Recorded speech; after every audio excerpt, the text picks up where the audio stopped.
Ampermetar ima mjerno područje 1 amper i unutrašnji otpor 0,1 ohm. Njime treba mjeriti struje iznose od 3 ampera. Koliki je dodatni otpor potrebno spojiti s ampermetrom u strujnom krugu kako bi to bilo moguće? Prvo ćemo ispisati zadane podatke. Struja koja prolazi ampermetrom označit ću prema slici sa IA i ona iznosi 1 amper. Unutarnji otpor ampermetra označit ću sa enoda i iznosi 0,1 ohm. I maksimalnu jakost struje koja prolazi ampermetrom označit ću sa I0 i iznosi 3 ampera. Potrebno je naći otpor dodanog otpornika R. Ampermetar je instrument koji služi za mjerenje jakosti struje. Uloga ovog paralelnog otpornika je da pokupi višak struje i na taj način zaštiti ampermetar. Prvo primjenjujemo prvi Kirchhoffov zakon na čvor A, pa pišemo da je I0 jednako IA plus IR. Dakle, zbroj jakosti struja koji ulaze u neki čvor ovdje u čvor A jednak je zbroj jakosti struja koji iz tog čvora izlaze. Iz toga ćemo izraziti IR kao razliku I0 minus IA.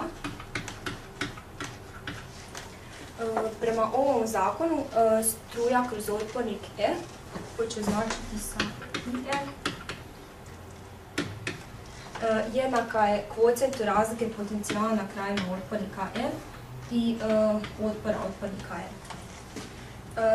Sada ćemo izjednačiti ove dvije relacije, da imamo da je UR kroz R jednako I0 minus IA. Paralelni spoj otpornika ima karakteristiku da na krajima svakog otpornika je jednaka razlika potencijala, pa možemo pisati da je UR jednak UA, odnosno prema ovom zakonu da je to jednako umnošku jakosti struje koja prolazi ampermetrom i njegovog unutrašnjeg otpora. Sada ovaj izraz ubacujemo u prethodni, te dobijamo da je IA puta RA kroz R jednako I0 minus IA.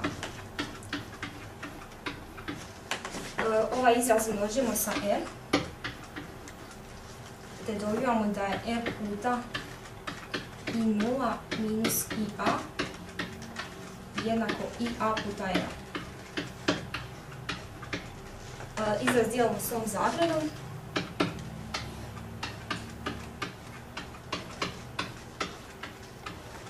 Te dobivamo da je otpor otpornika R jednak kvocijentu razlike potencijala na krajima ampermetra i razlici struja I0 minus IA. Sada ću samo uvrstiti zadane podatke. Dakle, 1 amper puta 0,1 ohm